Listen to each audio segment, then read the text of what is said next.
Patrick Long, Marshall Pruett. You might have gotten used to Sebastian Bourdais, who was here helping me at the Roar. That guy's kind of bugged off and gone to Sebring to play with Indy cars, so apparently Seb's cooler than we are. But and a little taller. yeah, but two Californians talking about a Florida endurance race makes total sense to me. So Pat, you're here with the Wright Motorsports team. You're coming off of a championship last year with that team in Pirelli World Challenge. You're here in GTD with them. We're going to do a little bit of a preview of the race, all three classes, GTD, GT Le Mans, Prototype. We're not going to go crazy deep. We're just going to talk about the things that we find interesting. But we want to start with what the heck we're doing here Wednesday. You guys aren't on track. There's no on-track activity for the WeatherTech Championship, but everyone's busy. What is this day like for you? Yeah, actually, it feels a little less frantic than normal. Nice. The day before, Thursday is just absolutely insane. It's the busiest day of the week until we get into the whole event. But yeah, today's just about checking everything over. I think there's sort of two philosophies from teams and drivers. Some who are thrashing right now, pouring seats, trying to get to know each other, and the others, the true pros that have been ready since they rolled out at the Roar, and now they're just ready to go. So if you wander around, you will have seen a group photo taking place. We're getting all 50 cars out for that photo on pit lane.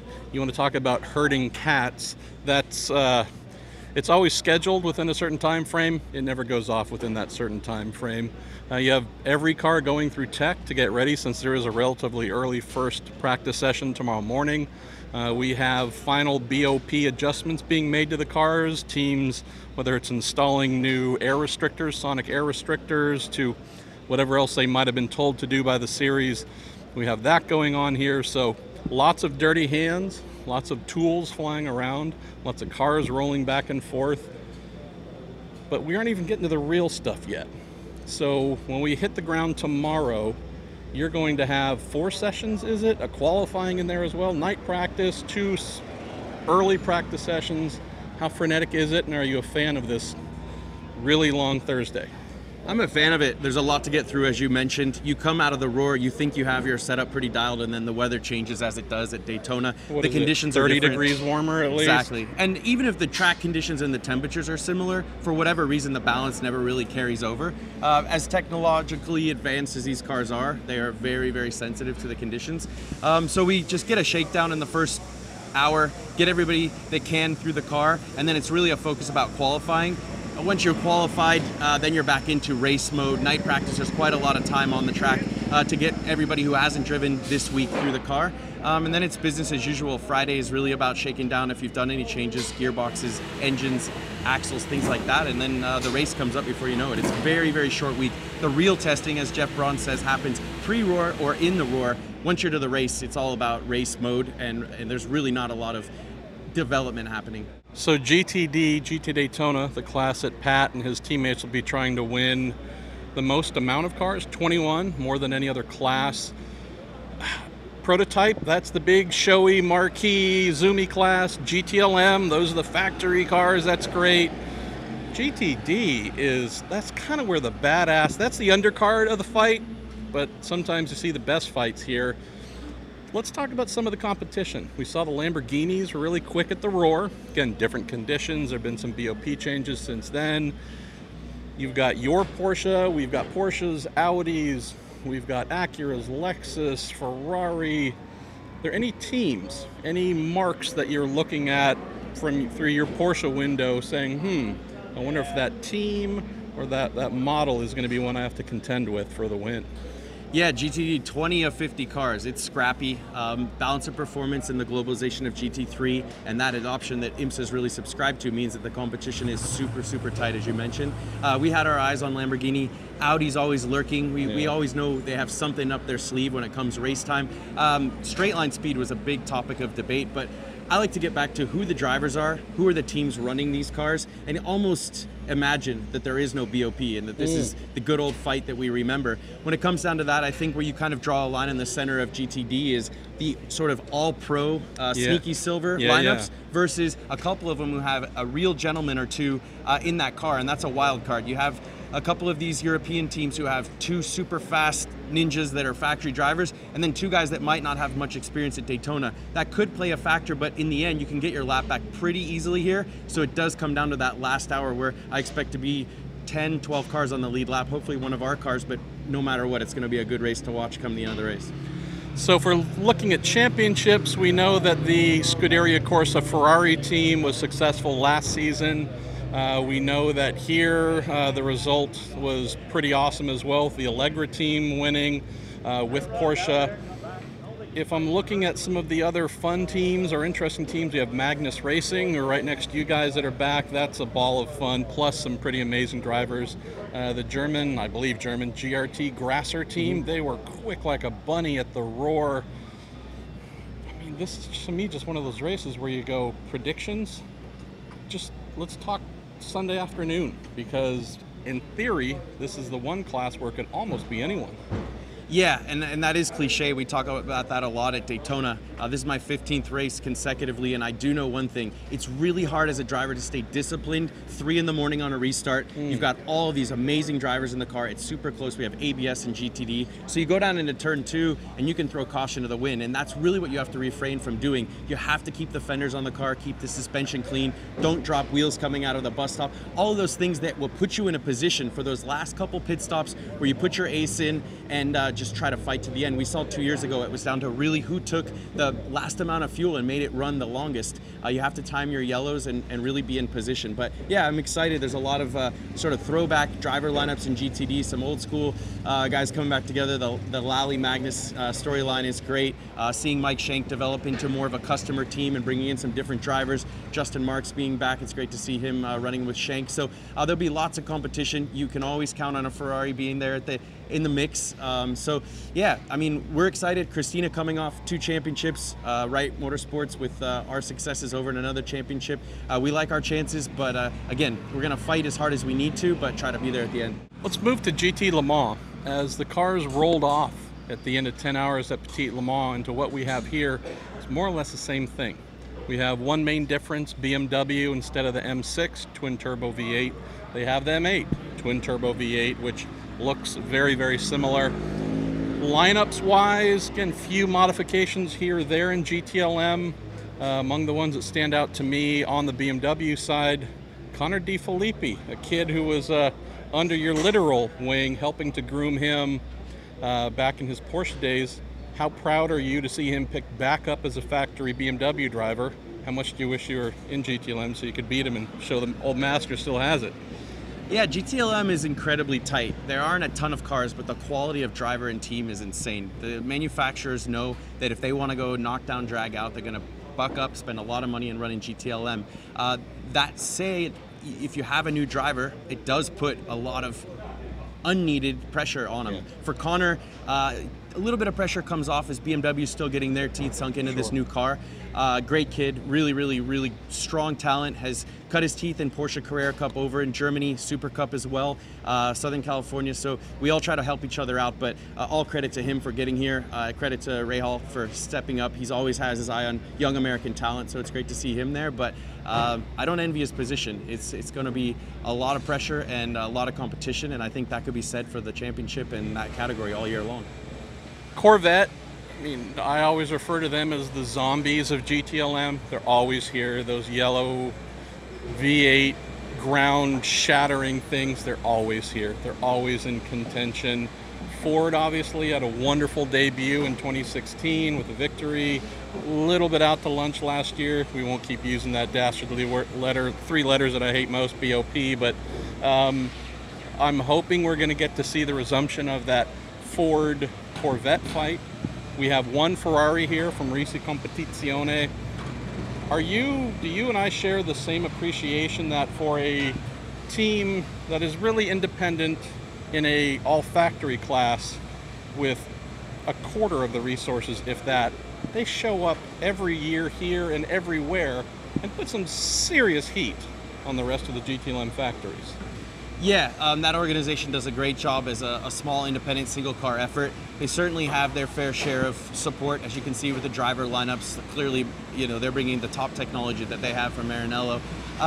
But yeah, as a lone ranger, you always keep an eye on them. You never count them out, especially in long distance racing. I remember well in the Flying Lizard days, going to Le Mans and seeing them their first couple of years with very little experience. They know how to do it.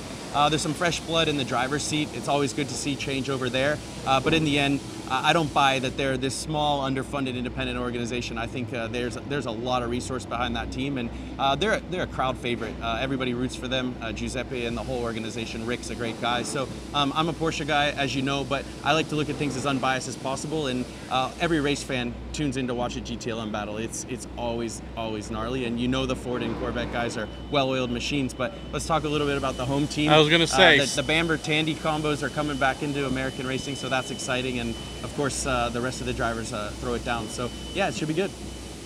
So the Ginger Assassin here, I know, would love to be in one of those 911 RSRs, destroying the other factory cars. It's nice that Porsche can place you wherever you need to be to help other teams kick butt. Let's close on the top class prototype. 20 prototypes. No garbage, no field fillers. This is a real thing like we have not seen before in IMSA, in this new modern version of IMSA that kicked off in 2014. I know you are a GT guy to the core, but then I also look over and see Acura Team Penske making its debut and thinking, last time Roger had prototypes racing, there's a guy named Pat Long who was in those too. What do you like about what you see going on in prototype on the DPI level, even the customer WEC P2 level, and your old boss Roger coming back? Yeah, anytime Penske enters any championship, it's a boost for everybody. There's an extra spotlight that comes onto a championship when that organization comes in. Exciting. There's a lot of interesting headlines in the prototype category this year. I haven't followed the BOP or right down to the middle of the split, if you will, when you talk about the big V8s versus the sort of more globalized LMP2 format, but I know that IMSA's had their hands full trying to balance those to make it a tight race. Mass. There are so many cars in that category. There's going to be some attrition. There's going to be some door rubbing. So that'll be exciting. It's going to be a lot of work for all the GT competition with that many prototypes out there. But Van de Zende is a great addition to Wayne Taylor. I think he's an exciting personality to have in a front-running team. And also Vautier picking up his seat in Spirit of Daytona. That's pretty exciting. That's a dark horse there for me. That Spirit of Daytona team, first race with this Cadillac. They impressed everyone at the Roar. I think they're going to be someone to look at. It's going to be interesting to see the defending race winners at Wayne Taylor Racing with Renger Van de Zande in that car instead of Ricky Taylor. Ron Hunter-Ray is there. Can they go back-to-back? That I can tell you that of the teams I'm looking at that I think might have strong odds, at least landing the podium, if not a win overall, Action Express guys have been thereabouts, quiet. Their lineup, especially I think the number 5 car with Felipe Albuquerque in there. I think that's going to be one that if I had to bet, I'm not much of a betting man, you know that every time I bet I lose, but I think the Action Express team might be one to watch since they had a little bit of an off 2017. That Spirit of Daytona entry you mentioned, I think that's a definite sleeper. You look at some of the BOP stuff, Mazda lost a little bit of weight, also lost a little bit of boost, but got some revs. IMSA applied some aero BOP to all the DPIs, trying to slow them down to roughly 193-ish mile an hour top speed. They're up around 196, 197 at the Roar, so a lot of tweaking there. I still think the Cadillac might have won the BOP war there. We'll find out. There were some definite sanctions applied elsewhere that made me go, maybe, well, there's a reason I'm doing this instead of BOP formulation, Pat. If we look to the WEC P2 cars, the team that you're very fond for your heart, Core Autosport, good Lord. They rolled out at the Roar, debut with that car. They looked like, you know, they were top 5 immediately. Do you enjoy what some of these really hardcore, high quality, call them independent programs, can do against the factories? Yeah, absolutely. United Autosport. There's some driver named Fernando Alonso. Retiring a huge Spanish amount of guy. talent past Fernando. If you don't know the driver lineups in the United Autosport, look up a guy like Lando Norris. You see a lot of investment in the future of single-seater and sports car drivers. I love to see drivers get a chance to come here to the Rolex. I remember what it was like the first time I rolled through, looked around at this banking and thought, what is this? So no, that's really exciting. But Core Autosport is going to be a factor, at least from the P2 base side of cars. Jeff Braun is one of the most impressive engineers. I've said it on record before. I talked to Romain Dumas during the Roar. He looked at me and said, this team, this engineer, this driver in Colin Braun, they know what they're doing. Some guy named Luc Duval is another driver, so that's stacked. John Bennett will have some pressure on him to keep it clean, but he's a guy who understands what it takes. He's a realistic team player, so this isn't his show. He's very much there to rub elbows with some of the best drivers in the world and to really absorb what it takes to run a factory-level team as an independent organization. As you said, the caddies are the favorites. You can't bet against those guys, but I'll be rooting for some of the independents like Core and United Autosport. We also had Nissan close 2017 with 2 wins, but they also closed the season with a win at Petit. They've been, I don't know if they were on the happy side of performance balancing, but I think they might be back a little bit closer here, so that's another one for us to look out for. So what are we saying in terms of predictions of who's going to win all 3 classes? I have no damn idea, but isn't that kind of the blessing every year? It would suck if we kind of knew how this was going to play out. This is amazing, folks. Yeah, let's not make any fake claims. This is entertainment. We want to see it go down to the wire. We want to see what we saw last year, where into the final hour, it's that one heroic pass. It's the one guy who his race ends in tears. That's the drama. That's motorsport. It's a whole different ball of wax than some other categories where you might have a long lead and 2-lap winner. That's another form of endurance sports car racing that I love. But this is Daytona. This is IMSA racing, and you're going to see every little bit of entertainment you could imagine. Pat Long, putting Bourdais out of work. I like that. Create new American jobs here. All right, Frenchman, we don't need you anymore. We got Pat. Sorry, Seb. Sorry, buddy. All right, from Wednesday at the Rolex 24, I'm Marshall Pruett. It's Pat Long. Thanks for watching.